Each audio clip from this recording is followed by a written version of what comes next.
Hi everyone, it's Simon Amos here with episode 11 of Q&A with QuneUp.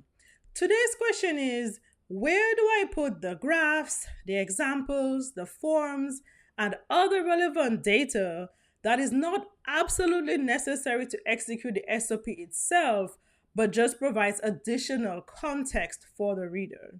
Long question, but the answer is the appendix. The SOP, particularly the procedure section, should be single lines with action words. For example, open this valve, close this other valve, turn on that pump, shut off the air supply, and on and on. It is sometimes, however, helpful to add pictures that directly relate to those steps. But for everything else, stick it in the appendix. That example of a fully assembled hose connection, the appendix. The calculations behind when to shut off flow to the chemical storage tank, the appendix.